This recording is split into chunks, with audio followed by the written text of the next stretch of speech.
Okay.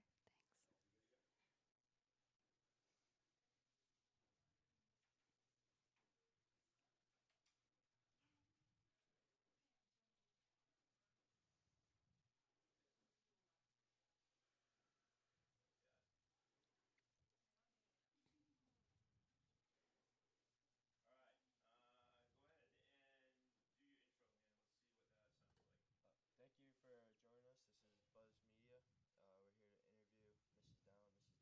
Start off with Mrs. Dow. Give us the rundown of the artists that are going to be here. Okay, so I typed all this up because there are 11. There are. Is this better? Can you hear me? Is that better? Okay. Um, so I typed it up. We have 11 artists this year, which is the most that we've ever had. And so it looks like there's a lot on this page, but I'll read fast. So we have a few new artists this year, and then some returning people as well. Hope Rivelto from Little Chair Printing will be joining us for the first time this year, and she'll be working with students on screen printing. She's famous for her mobile screen printer, which is attached to her bicycle, and I hear she's bringing that with her, so that'll be fun. Nicholas Netto hails from Vermont. He was here last year, and he's an organic artist and avid outdoorsman. And he gains his inspiration and materials from the natural world. He'll be working with students on creating art pieces using only organic material. Beth Labrie has been with us before, but in a different light. This year she'll be doing the art of mindfulness, and she'll be introducing and providing resources for students around the importance of being mindful and self-care. Mackenzie Varney, one of our own graduates, will be here working with the chemistry department and a few other classes on soap making. Michael Menez is a new artist this year. He actually lives in Buckfield, so he's around the area, and he's traveled the world performing dance, mime, movement, character work, and technical virtuosity, and has 30 years of juggling experience, and sure to get classes out of their comfort zones and experience movement. And Robert Sylvain has been with us many times, usually only servicing the French classes. This year, his time has been extended to all 4 days, and Mr. Sylvain is an Acadian musician and storyteller. He uses traditional Acadian songs to teach about Maine history, and some students will probably be asked to perform on Thursday for the assemblies if you work with Mr. Sylvain. Lee Faulkner is another frequent flyer with us, and he'll be back for another year. Mr. Faulkner brings the performing arts alive. He does fun exercises and activities with classes that allow students a safe space to get out of their comfort zone, to experience theater, improv, and movement. He's always been a cherished and special person to our Arts Gala, so we're happy he's back. Debbie Irons is most interested and versed in global dancing, and she has expertise in South American dancing as well as many other genres. And she encourages students to step outside their comfort zones, experience their bodies through movement, and some of the students who work with her throughout the week will be asked to perform on Thursday as well, and possibly Thursday evening. Steve Corning returns to us this year. He also does theater, improv, games, juggling, movement, and usually at the performance, his famous balancing acts that he does with ladders and chairs and stuff. Michael Wingfield has been with us many times. He's a well-known performer throughout New England. He brings us his knowledge and passion for African drumming and history, and classes that work with Mr. Wingfield will experience simple rhythms, melodies, and culture from Africa in a very interactive manner. Students who work with Mr. Wingfield will may also be asked to perform on Thursday and Thursday night. Last but not least is Liz Rollins, and she's kind of a Jill of all trades. Not only is she an amazing actress, director, and all-around inspirer, she's an avid photographer and many other amazing talents. So she'll be working with classes on a whole bunch of different things, some presentation skills, some photography, some Shakespearean stage fighting, and you name it, she probably can do it. All right, Mrs. Damon, what's the history of Arts Gala? How long has this been going on for? So this is our 20th year. Um, Actually started, I don't know if you remember Miss Schlotterbeck last year. She retired. And it was one of her projects, I believe during grad school, that got this off the ground. And so that's why this year we have so many artists coming. Typically we have about 9 is our absolute max, sometimes as low as 5 or 7. But this year, because it's such a big year, we have so many more artists coming in because we want to be able to have more involvement from every different aspect in this building. Is that better? No, you're all good. Okay. And so what started as like a grad school project of like, let's get the arts involved in other content areas has grown into this week-long celebration that we do here in this building. Part of it that makes it really unique is we are probably the only state that does something on this scale. Occasionally, schools will bring in like a single artist and have them work with one class for a week, or you can actually have a teaching artist come into your building and they'll do like meet with you once a week or like a couple months. But we actually bring in this many different people, and a lot of them are local. So we're showcasing those that from our community, how they've made the arts their living, and then bringing those back to you. Back to Mrs. Dow, how do we fit this into the student schedules? Fit it into the student schedules. So the master schedule goes out to all of the teachers, and they sign up. So it's during your regular class time. You work with a scheduled artist.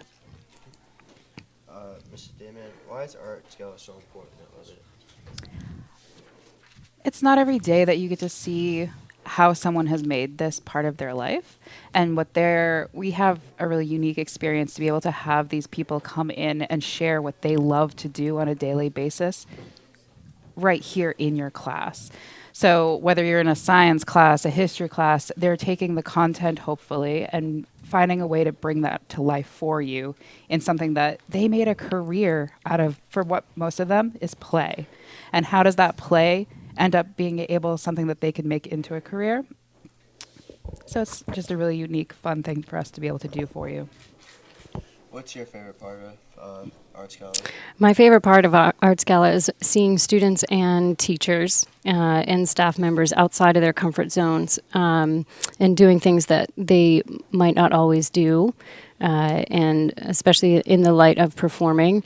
A few years back, we had Mr. Shaw on stage with the African drumming, so hopefully maybe he'll do some juggling or something this year. What's on? The Thursday night? I says what's On on tap. top? Oh yeah, what's on top for Thursday? So Thursday is going to look a little bit different this year. So during the day, we always have the 2 performances that'll happen. But that evening, from 6 to 8, we're keeping the time frame the same. But we are looking we'd love to see more people that evening because the performances that we do during the day, we're inviting 3 artists to stay that night as well. So that evening will open with Tympanic, which is a steel drum group. And so, yes, they're adults, but it's also kind of to showcase what does it look like when you're an adult working in a music group, and in this case, like an ensemble. From there, we'll probably have a couple different student groups that will perform. We do not have one act playing that night because we have those 3 visiting artists. And so we're looking for student involvement. So particularly if you were a student who worked with them at all during that week, we'd love to see you that night. It's also our first time that we're able to show the community what this building does, which is a really unique thing to do this year on our 20th year. So having 3 people stay and show both parents, community, and maybe a larger group of people what it is that makes this really a great celebration. Mrs. Dow, who are some of the students that are heavily involved in Arts Gala? Well, certainly all of the visual arts students. The entire first floor becomes an art show, right? So all the visual arts students are extremely involved. And then, again, many of the students who work with these the performing artists that are here on Thursday, when they work with them through the week, many times they're invited, especially the African drumming, the dancing, some of the theater stuff. Those students will be involved during the assemblies on Thursday, and then not to mention the evening as well, and hopefully they'll be there. And all of the classes, Monday through Wednesday, that work with kids will be heavily involved as well. And last but not least, Ms. Damon, how are Levitt students' work featured in the Arts Gala? So the students get a lot of that choice. It is always open to any student to put their work up, but as of today, upperclassmen who are in elective courses, so they've already gone past whether it's fiber and fabric, art one, natural arts, those upperclassmen are choosing their locations on the wall today. So from there, all the other students who are in an art class get first dibs, and then anybody else who wants to be able to showcase their work that evening. If you are in an art, like a visual arts class, you are asked to have a minimum of 5 pieces up. It's going to be matted. If it's a 3D work, it needs to be on a pedestal or on a table and professionally presented. Students all make an artist statement. And so an artist statement is just a short document that talks about the work, why you made the work, what kind of intent went into it, and why you're actually showing that out to someone else. They make tags. A lot of them decorate it in different fashion. But what goes out is student choice. Like, we don't tell them what they have to or not, what to put out. Like, we do still expect normal student parameters. Like, if it's inappropriate for school, we're not putting it out. But otherwise, they can put whatever they want to out there to share with someone else. You might see sketchbooks. You could see projects that were made at home. We've had large sculptures show up. It's kind of up to the students what they want to show. We just ask that they do so. Any final words for Arts Gala?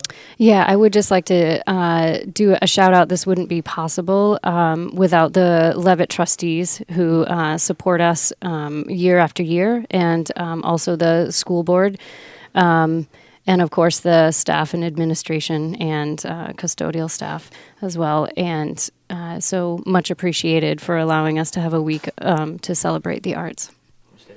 I want to echo that. A huge thank you to all the supporters that we have for it. Most definitely to our custodians, who this is a lot of work when you have students running around. And we definitely apologize as a visual arts program ahead of time when you find their work on the floor in the morning. They are learning.